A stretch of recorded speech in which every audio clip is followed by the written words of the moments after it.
Welcome to Investors Guide. You're watching ET Now. Thank you so much for joining us. We have a wonderful show packed in for you today with lots of advice. So you should grab a piece of paper and a pen so you can write stuff down before I bring in my guest, Dhirendra Kumar, who joins us on this show every week. Dhirendra, thank you so much for joining us on Investors Guide. In fact, over the next half hour, we're going to tell you how to align your long and short-term goals and make investments to create a retirement corpus. In our product review, we look at the Templeton India Equity Income and we'll tell you how much you can save if you pay your bills on time and avoid the late payment fees. All right, let's get straight to our portfolio question. Dhirendra Jogendra writes in. He says his goals are to create a corpus of 50 lakh rupees for his children's education and their future over the next 15 to 20 years. Now, he would also like to create a corpus of 2 crore rupees in 24 years from now for his own retirement. He has about 56,000 rupees that he takes home every month, a term cover of 70 lakhs, which seems adequate for the money that he's making. He has a home loan and a personal loan, and monthly expenses after all of this is about 8,000 rupees every month that he can set aside for his investments. I'm a little worried about him having a personal loan. I would like him to knock that off as soon as possible before he starts investing also. Would you like him to consider maybe managing his debt first before he starts investing? Yes, he should work very hard towards managing his debt and getting rid of debt before getting started with his investments, because one is it causes anxiety. Except for the home loan, which is a very long-term loan, a long-term debt. Except for that, I think there's no other debt which is, unless you are you are faced with an emergency and you have to borrow, it should be avoided. Before that, it doesn't make sense also because the return on your investment in the short run may not be as much as you are liable for the interest. First, get rid of your get rid of your loans, debts before you get started with investments. And with your ambitious, targets, and you are very methodical in your approach. You have listed everything so meticulously. I think the amount of saving right now is just not enough to support that. Though all your goals are, have enough time. Well, Dhirendra, he also has written in saying he has about 25,000 rupees as savings in the bank. Again, that should make us nervous because it's not enough as an emergency saving as well. He's not mentioned any health insurance. That's another thing we should consider for someone with a family. So once he gets all of this done, an emergency fund, health insurance, he also manages to knock off his personal loan. How would you like him then to start allocating his money towards his goals? No, given that he has all his goals, all his crucial goals still 20 years away, so he should get a fix on these 3 things. First, the emergency fund, then his health insurance, and then the term life insurance. And when getting started with your investments, I think given your time frame, consider one of our aggressive plan or the growth portfolio, because aggressive plan may not be suited for somebody who has never invested in the market. But if you understand what it is, and if you have the discipline and belief in that, and if you can withstand the little volatility, and if you are not in the habit of looking at the investment value every day, that should do very well, and that should be more than enough. You have time on your side, and it can accumulate into very sizable sum. All right, so our aggressive portfolio is on your screen right now. The advice you receive from Dhirendra is fairly clear. You start off, you make sure you build an emergency fund for your own comfort level, depending on how much you'd like. Make sure you have health insurance for the entire family. You have enough life insurance, which you'll have to increase as your salary increases. And finally, Dhirendra is saying, start with an aggressive portfolio with a little bit of money to begin with, and then you can obviously increase that amount as you become more and more comfortable. Let's take another question. Ramesh has written in, Dhirendra, he's 52 years old. He's been making monthly contributions of 30,000 rupees to mutual funds through SIPs. His aim is to create a corpus of 25 lakh rupees when he retires, and he sent us a list of the mutual funds he's investing in: the SBI Emerging Business, UTI Pharma, Reliance Opportunities, and UTI Opportunities. I'm not really sure why he needs to be putting money in a pharma fund right now. Are you happy with what he's doing so close to retirement? Would you like him to make some changes? Yes, I would like him to make some changes, and I would like him to be very methodical with this. What he seems to be doing is chasing past performance. He has looked at how funds have done in recent year or so.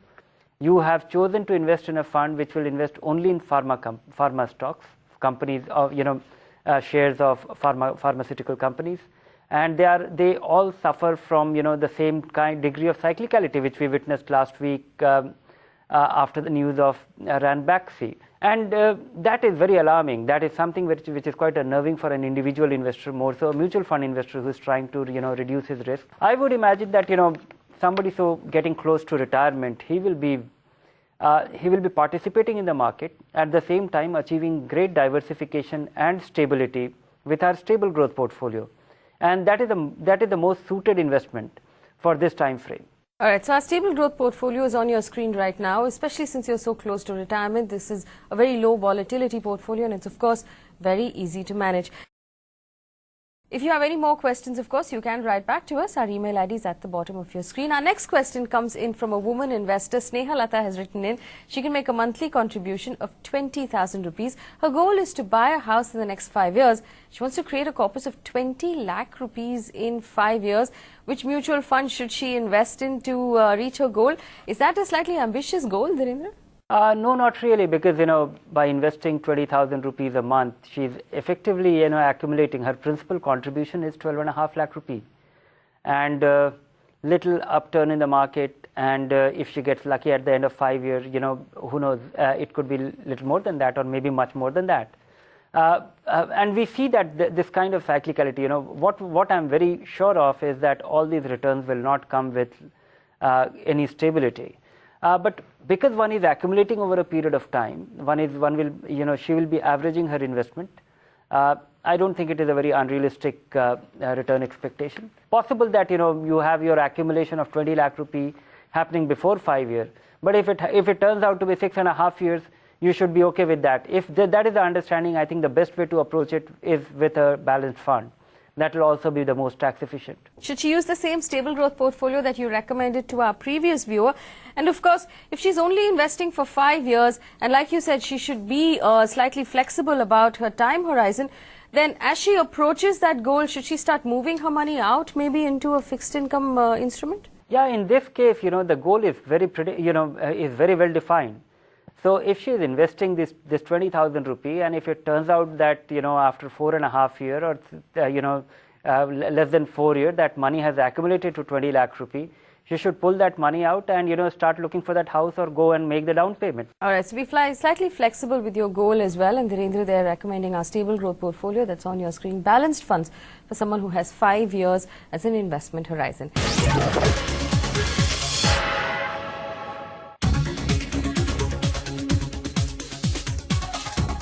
Welcome back. You're watching Investor's Guide on ET Now. Thank you so much for staying with us. It's time for our product review. And this week we're looking at the Templeton India Equity Income Fund. In fact, Avan is here to give us an introduction. Avan. Thanks for that, Faye. Well, the fund in focus this week is the Templeton India Equity Income Fund. This fund aims to invest in stocks that have attractive dividend yields in the domestic as well as the overseas market, which means the fund is allowed to invest up to 35% of its corpus in international stocks. While the fund fared extremely well in 2009 when it gave a return of 100%, but over the last 4 years, it has failed to rise to the top, disappointing its investors. The fund has not managed to capitalize on its ability to invest overseas in a year when other international funds have managed to outperform the Sensex by a large margin. Over the last 1 year, the fund has lost 1.5% when the category average is up by 0.5%. Let's do some math to give you a better view. If you invested 1,000 rupees in this fund, you would have 2,301 rupees today. So should this fund be a part of your portfolio? Our experts are here to give you the answer. With that, it's back to you, Faye. All right, Avan, thank you for that introduction. Dhirendra, 5 years ago, this fund was at number 5 in its entire category. It has slipped since then. It's now dropped to number 30. Obviously, there will be better options out there in the market for someone who's making a new investment in this category. But for those of us who are already invested in the Templeton India Equity Income Fund, should we stay invested? Yeah, I think it remains an impressive fund. It has not been able to leverage what it was supposed to have with its equity allocation or equity investments abroad, because this fund has a provision that it can invest up to 35% there. That apart, an equity income fund, it tries to invest in relatively stodgy companies with predictable cash flows, and also it's little tilted towards income-oriented or a conservative portfolio, and that is the kind of stock, the range of stocks there.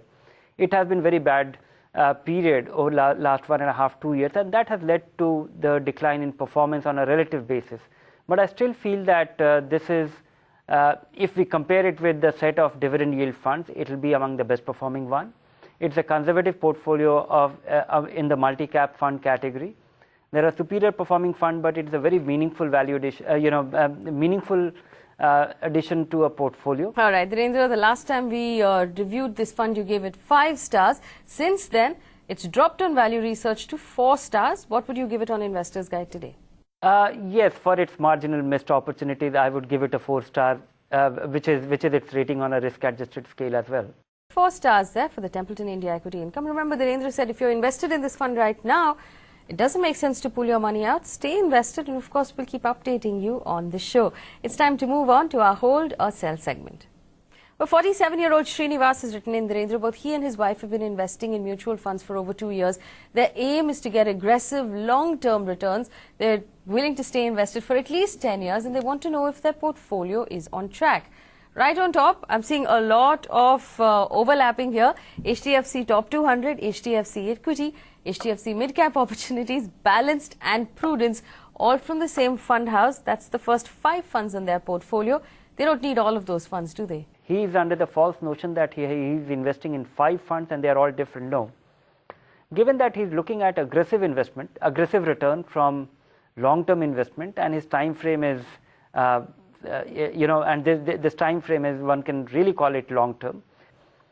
So a fund like HDFC Equity and similar funds managed by other fund managers, maybe he likes the HDFC funds, so he can have a larger allocation to that. But having 3-4 such funds will be good enough. If he is willing to assume higher risk, then he should consider the HDFC Mid-Cap Opportunity. Even here he likes the HDFC fund manager more, or he has greater belief in that. He should have a higher allocation, not necessarily 25% allocation into that mid-cap fund, but 40%. By putting money in 5 of HDFC fund, I think he is unnecessarily thinking that he might have an understanding that he is diversifying very well while he is not. All right, so given all of the 5 HDFC funds that you have, you only need to hang on to one of them. So HDFC Equity, if you're not very aggressive, HDFC Mid-Cap Opportunities, if you want the very aggressive returns. Now let's look at the rest of his portfolio, Dhirendra. Since you said he should complement them with 3 other funds, could these 3 funds be it? He has the IDFC Premier Equity, Birla Sun Life MNC, and ICICI Prudential Discovery. Let's take IDFC Premier Equity first. Should he hang on to that fund? Yes, he should, and it's an outstanding fund.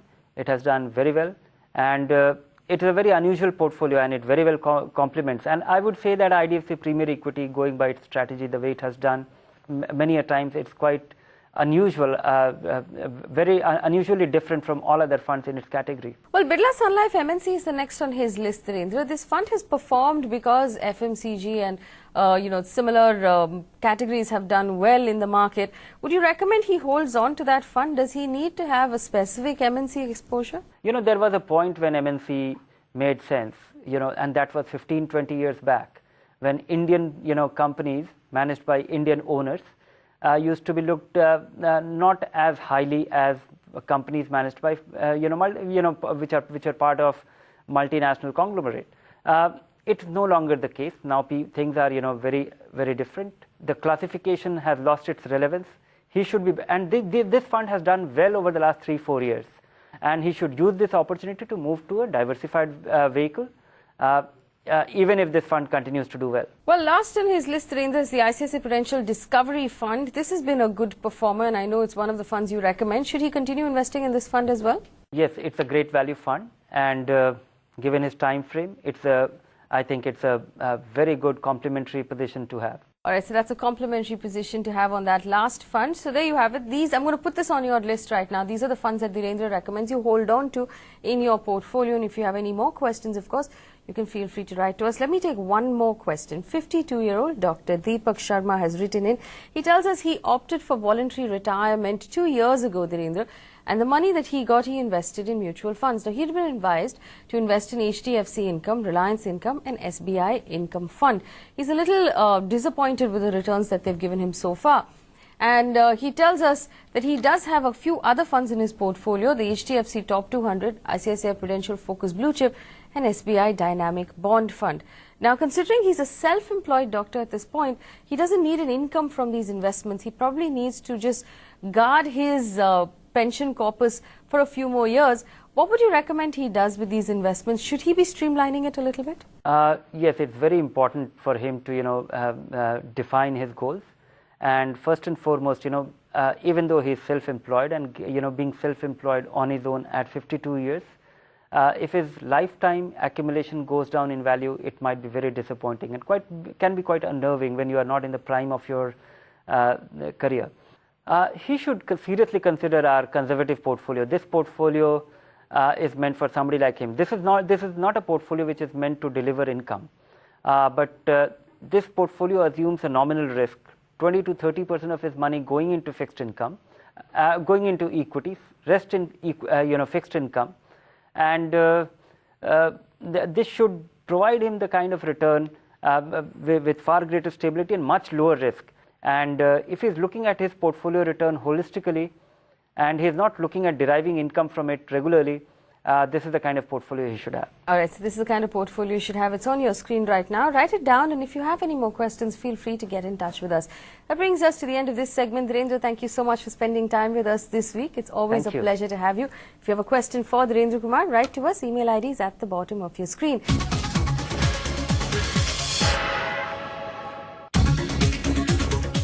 Welcome back. You're watching Investors Guide in ET Now. Thank you for staying with us. It's time for our Power of Compounding segment. Now, this is a segment that we do specifically for our younger viewers who keep complaining that they don't have enough money to invest every month.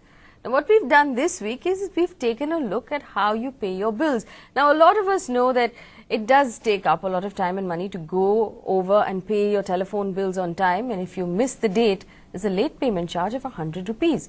So what happens if you pay your bills on time? Or perhaps get an ECS done and save that 100 rupees. Let's take a look at how much it will come up to if you compound it over 30 years.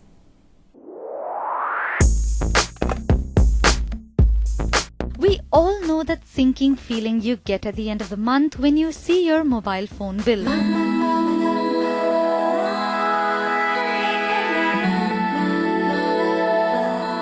Especially when your bank balance is falling a little short. But fight the urge to slip that bill into your drawer until your next salary credit. Your bills vary according to your usage, but the fee to a late payment is the standard 100 rupees each time you miss out the payment date. Let's assume you make that payment on time throughout the year and invest the 100 rupees every month instead. Over 30 years, if your investment gave you a return of 12% every year, you would have 3,52,991 rupees. Even if your investment gave you a conservative 10%, you would still have 2,27,932 rupees at the end of 30 years. All right, so we're going to keep doing this until you stop complaining that you don't have enough money to invest at the end of every month. Let me bring in Gaurav Mashruwala, who's going to answer a few of the questions you've sent in during the week. Gaurav, thank you for joining us. Well, Biplov has written in, Gaurav. He tells us that he has a monthly take-home salary of 32,000 rupees and he has a 6-year-old daughter for whom he would like to invest. Right now, he has no investment apart from a small amount of money he's putting into his public provident fund. He wants to know how he can set aside 2,000 rupees every month over the next 10 years for his daughter's future. Gaurav, obviously a beginning investor, how would you like him to do this? Faye, in case of Viplov, he hasn't mentioned whether he has health insurance or not. So, in case that's not there, then first thing that he wants to do is purchase health insurance for him, his wife and his daughter. Once that's taken care of, he has stated that he wants to invest for a decade. I'm assuming it could be for daughter's higher education. The best bet would be an equity as an asset class and even gold. He may want to consider doing an SIP into an equity fund and a gold fund. When it comes to equity fund, he may want to either consider an index fund or a large cap fund. As far as gold is concerned, if he can do a gold ETF, better, but which means he'll have to do a transaction every month. If he can't, and since he's talking about 2,000, doing a small amount of ETF transaction every month, maybe a little bit kind of cumbersome or whatever, as in the habit developing. But otherwise, an ETF into gold fund every month and a large cap equity fund or index fund every month. Two of these funds in an asset class which are growth oriented. We have another question from Prahlad. He has 5 lakh rupees right now and he wants to use this money to buy a home a few months down the line. And he wants some time right now to search and finalize the property, get all the paperwork done. We know that's a long, long process. He wants to know where he should invest this money over the next 3 months so he can get good returns. Gaurav, obviously we know that he can put it in a short-term deposit with a bank, but there must be better options out there with debt funds. How should he go about choosing one? In case of Prahlad, 3 months is a really short time. So it's not like he'll get a major tax arbitrage. If he puts money in fixed deposit, the interest that he gets is taxable. If he puts in a short-term fund or a liquid fund, the dividend distribution tax is more or less same, and the eventual amount in his hand will not be drastically different whether he puts in a fixed deposit or a liquid fund. However, I would recommend him a liquid fund because he's talking about down payment. Now, if that payment is going to be staggered over a period of say couple of weeks or whatever, then if it's a liquid fund, there is this ease of dividing it. So he can withdraw portion now and portion later on. So fixed deposit is already an option that he's discussed about. Second option is putting money into either a liquid fund or a short-term fund. All right, Gaurav, thank you so much for answering our questions. That's a wrap on Investor's Guide. Send me a question about anything at all, especially if it has to do with your money. If you're a woman watching at home, especially partial to the questions that you send in. You'll find a copy of this show on our Facebook page, and you can reach me personally on Twitter. I look forward to hearing from you. Thanks so much for watching.